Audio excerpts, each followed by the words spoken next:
Brooklyn's historic The Black Lady Theater is now taking bookings.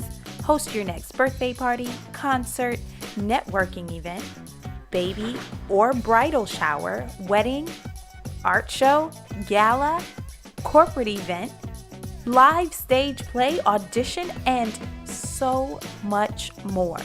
At the one and only The Black Lady Theater. Mention code GODCAST for 15% off your rental fee. Code good for the first time customers only. Valid for a limited time. Call 718-771-0900 to book your event today. Peace! Today is Wednesday, July 17th. Making today's math. Knowledge, God, all being born to build, destroy. That's right. Knowledge is to know, look, listen, and observe. God is you. And build, destroy. Build is to add on to positive, and destroy is to take away from the negative. Peace to the gods and earths.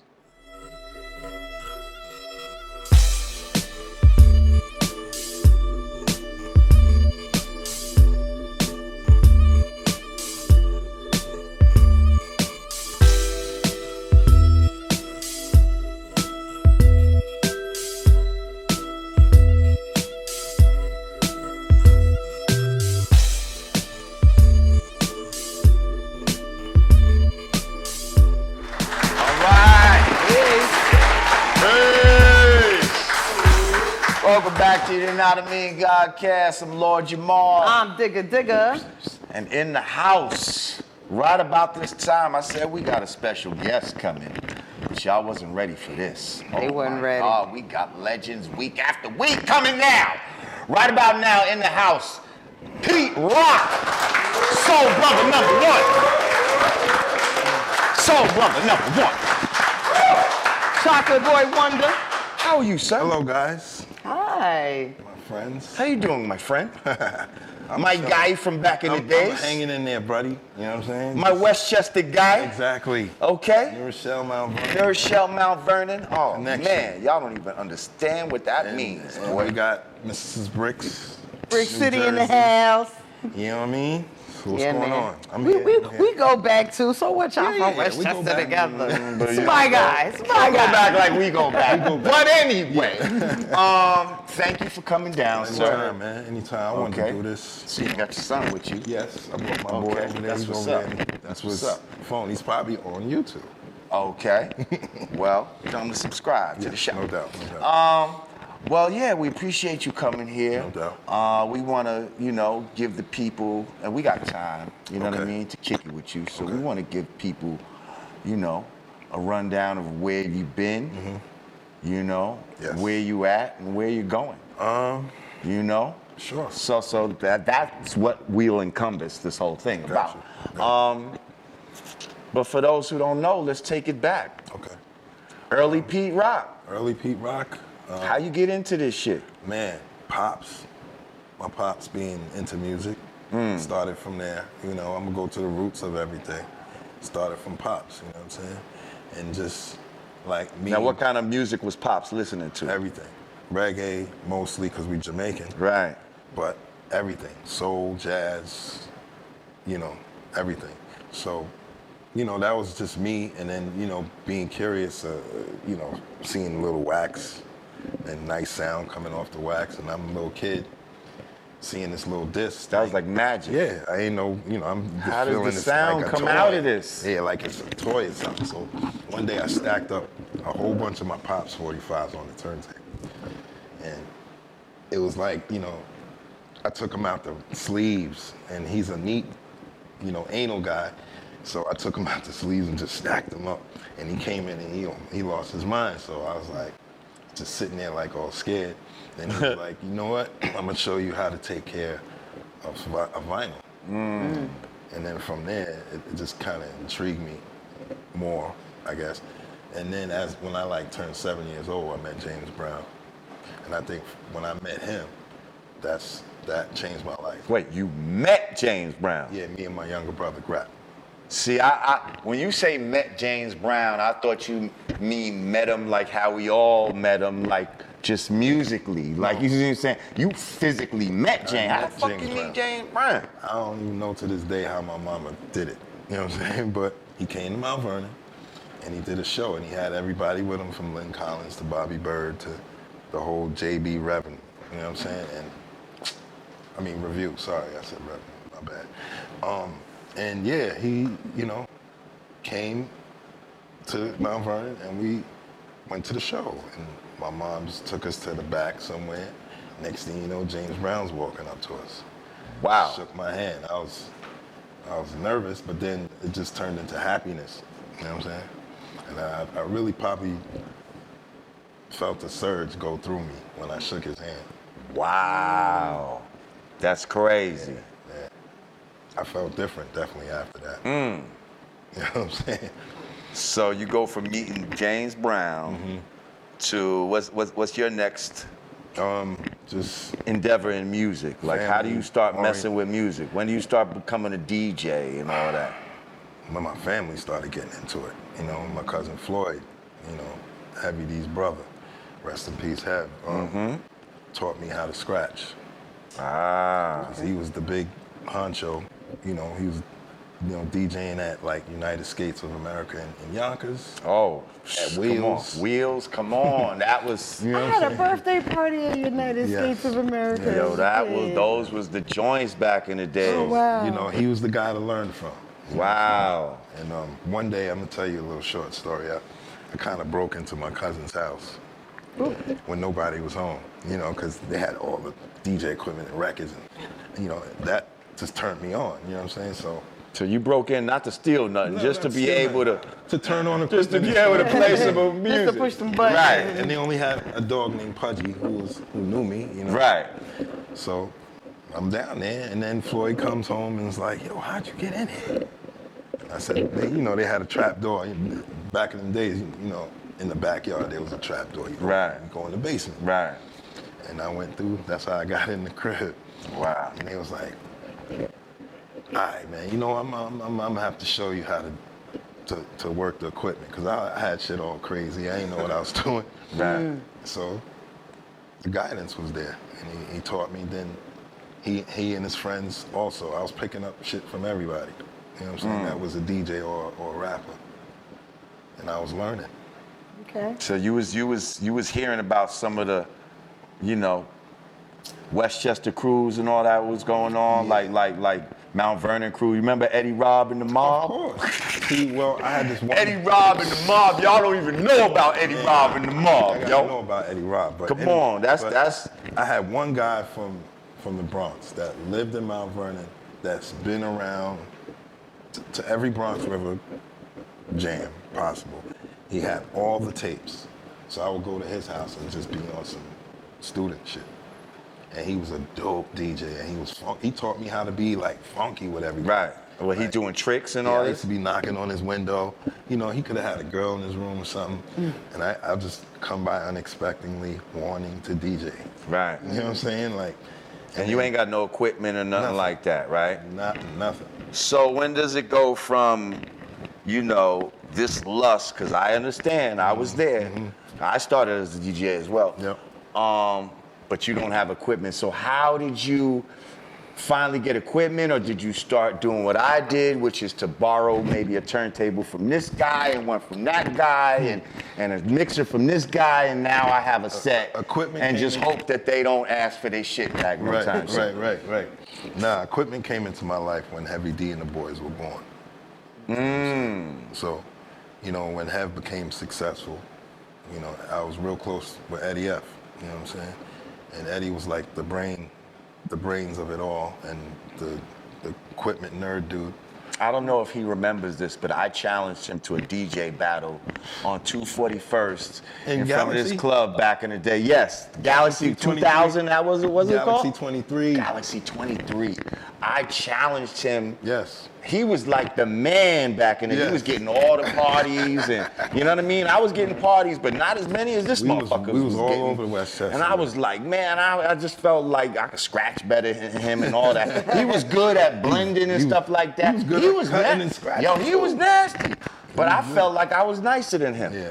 And I remember like, yo, nigga, I'll battle you, like, and it was just kind of like, get out of here, like, you know what I mean? Like, yeah, so that's where it all came about, where I started, because he would, you know, once they got successful and started making money, then he would have all this extra equipment around, and I'll just be like, yo, Eddie, let me take this home. Go ahead, man. But he would show me how to work the drum machine. Like, see, this is what I was trying to get to. Go ahead. So at this time, you're getting turntables and my first drum machines and shit like that. First, it was turntables and a tape deck.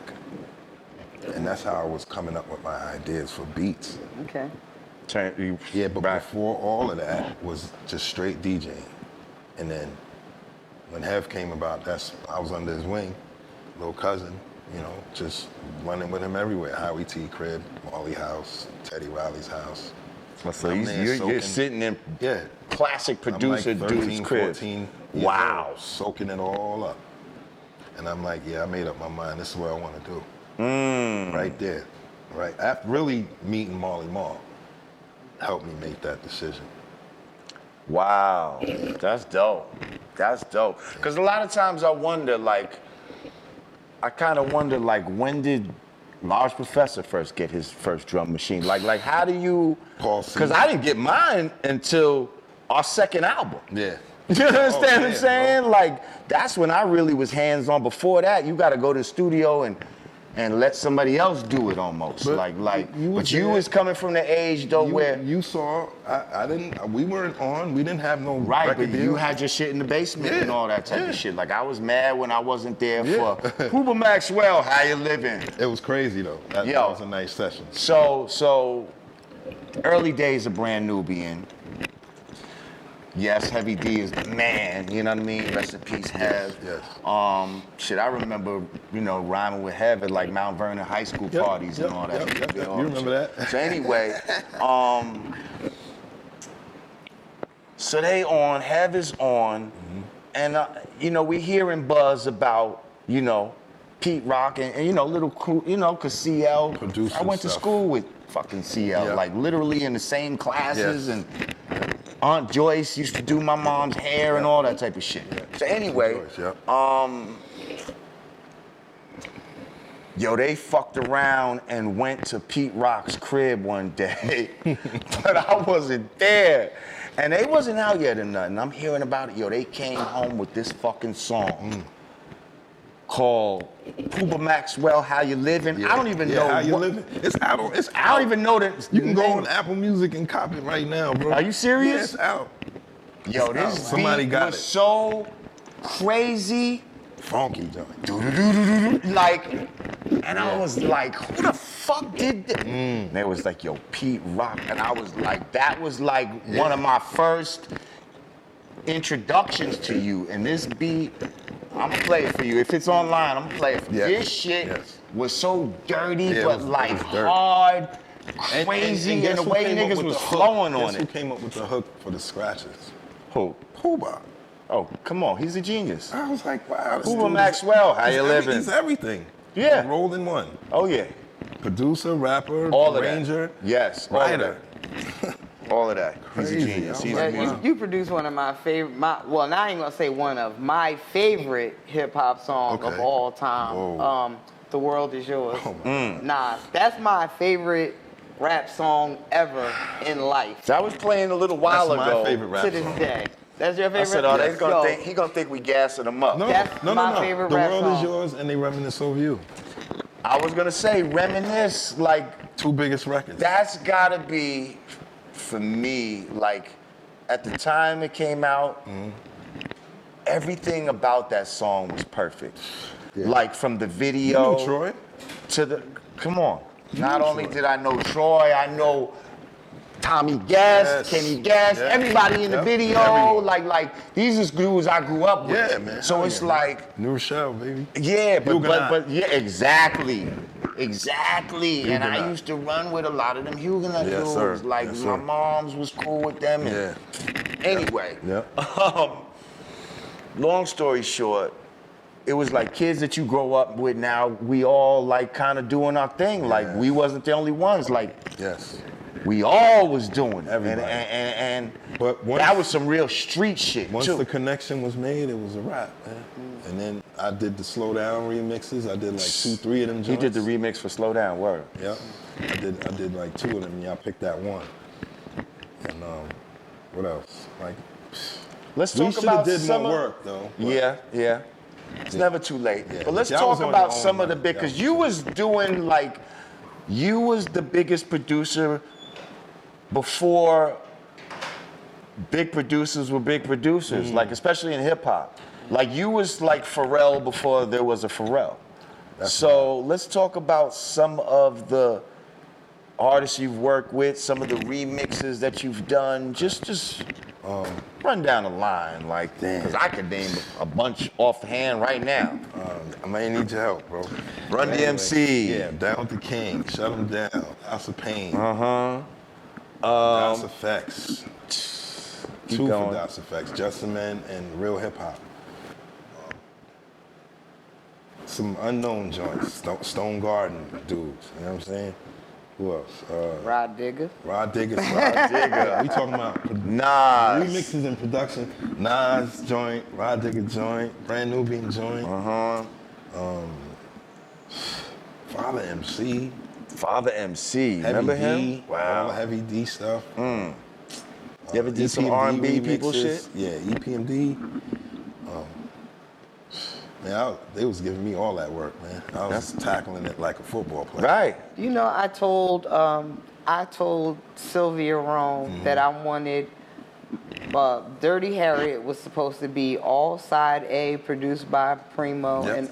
and all side B produced by Pete Rock. Yep. That was my For the album. That was my going into the label, you know. But So- she had her own ideas, so Yeah, Okay. you know, we need our singles. Oh, you know, that Rough Riders, the sound now. You know, then I ended up working with Shock, and that's how Imperial and all that stuff. that's when the change started in hip hop, Yeah. right there. But I was still married to you What know. we were doing. Yeah, I wanted the world is yours. But you know what's ill? Because it's like I wasn't just making underground joints, but that's where my heart was at. I had the mainstream joints too, like. Right. How about we were mainstream artists, but in our hearts we were underground, but we were on the radio in rotation, like. Yes. But I still considered myself like a lyricist lounger. Of course. And what's important is that we keep that element of hip hop within us. You know what I'm saying? That's Because right. the mainstream is just to satisfy mainstream. Right. Now, as a producer, you know, Pete Rock has almost become synonymous with the SP1200. Yeah.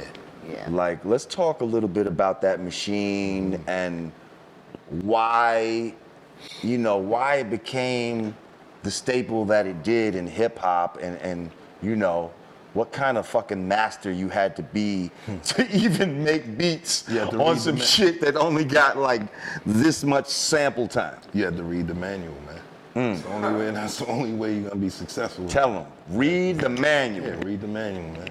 I read it from top to bottom, man. And it's not like I remembered everything I read, but I remember certain parts, and I would go back if I got stuck trying to learn something. I would go right back and start reading, find the problem. Right.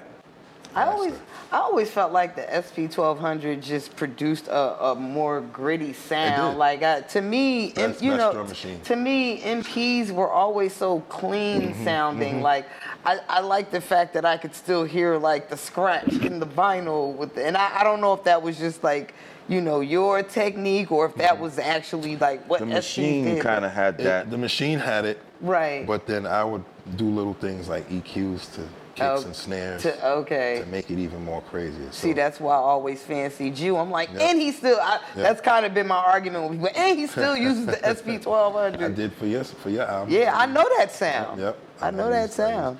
Yep. And then I stopped using the SP when the MPs came, like the 2000s and all that. I started Right. getting into See, that. I was using, like, I had the MPC 60 and a 62, yeah. and I would link the two. I would use the drums on the SP, Yeah. but sample everything in the MP because it Yeah. had way more sample time. And then the way more sample time is like you would use the SP as a or one of the trigger mechanisms. Either the keyboard or the 950, and you use the SP as a trigger. Right. And then sample as See, much the time. 950 had That's that's how how you really get a lot of sample time out of that 950. Yep, But that shit used to go, I didn't know that 950 like that. Yeah, like, the 950, that's where we learned all the filtering. The 900 actually was, you know, you could filter like singing. If you heard a bass line and the person was singing over it, if the bass line was dope, you filter it, and that's all you hear. Is the bass. And they used to give it that lo-fi. And then you build from there. You know what I'm saying? And you find other little sounds. That's why digging is an important aspect in hip hop. Also, you know, if you want to like be that original dude, like that hot producer that want to just sample everything nobody else is sampling, that's what we was about. I mean, let's talk about digging a little bit. Like that's like a lost art. Like people are not even, you know, digging now consists of just go to YouTube and like type somebody's name in. Like we actually was getting our fingers dirty, showing up to record stores and with our own little record players so we could hear the shit. Like talk about that. Well, the internet messed that up. You know what I'm saying? The internet made it, you know, made lazy people, you know, accessible to just you know what I'm saying? When we used to go out to the stores, I used to have to wear gloves, mask, you know, covered from the dust and stuff. One dude, one time I was in Puerto Rico in this record store. It was mad records, but it was a dusty spot. And dude had a fan blowing in there. And I'm like, yo, the dust is just everywhere, yo. And that's what made me say, damn, I gotta come to spots now armed, you know, with a mask and gloves, man, to get busy to find joints that's, you know, people ain't got, man. I remember when we went to Japan together. And we went digging. That was our first trip. In Japan. Yes.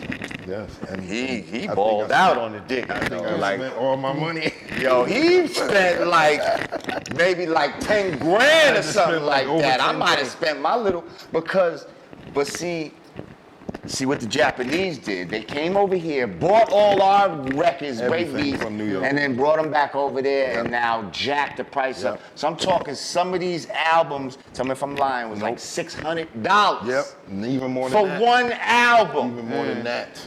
Even more than that. So I'm thinking I'm going out, I'm gonna be digging, I spend my little $3 grand or whatever, I spent it, you know, and I had a few records. Like this dude, he had to get his shit shipped back. Like he balled out. See, like, you already know. Yeah, I'm not bringing no vinyl on the plane, man. Come on. It's like a handful of records. Right. You know what I'm saying?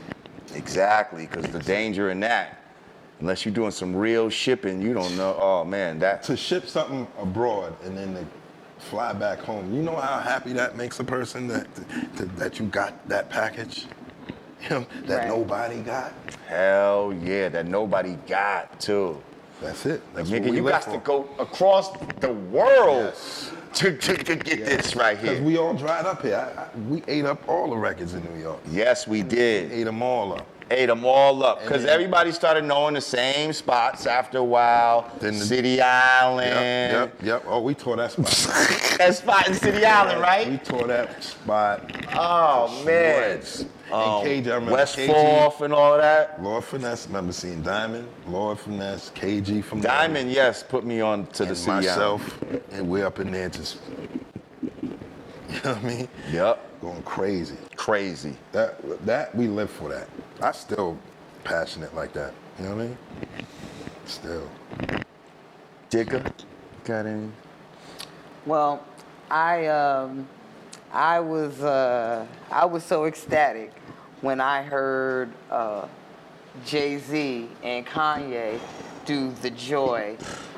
I was like, yo, I share the feeling with you. Look, I just want to know, what was that? Like, what was going through your head? Like, oh shit, wait a minute. Everything was going through my head. Because I mean, granted, you know, everybody has their mainstream moment, and so for artists of that caliber to tap a Pete Rock, and you know what when I first heard it, I was like, oh shit, he did it. He did it. Right. What was that? He finally rapped over a Pete Rock beat. And that had me bugging. Was that Young that was Guru that? had me. So that was your first time working with We would always cross paths. One time when I had my office in the city with Flex and Palace Records, I don't know if y'all remember Palace. I remember. I had my office in there. We were all on the same floor, but Flex and them and Jessica was on the floor up top. Jay came to see me with a bag with some money in it and asking to clear a sample. I was like, I don't clear. Isn't that the best? Yeah, I don't clear samples, bro. Like, But I'll take that bag. Nah, I ain't take the bag. I ain't take the bag. I was like, you're gonna have to talk to Eddie F about that. That's what's You know up. what I'm saying? And ever since then, we just been like this. But Primo's been working with him. I rap to that beat too. Yeah. I did a little something to the joint. Well, listen, Send you the instrument. we're gonna take a little break. We're gonna come back. We're gonna talk about some of the things that you got going on right now. You Okay. got your label, you got your instrumentals, you got a whole bunch of shit going on. So we're gonna come back with Soul Brother #1, Chocolate Boy Wonder, Pete Yes, Rocket, in motherfucking the house. Pop it up. Yanadameen Godcast, baby.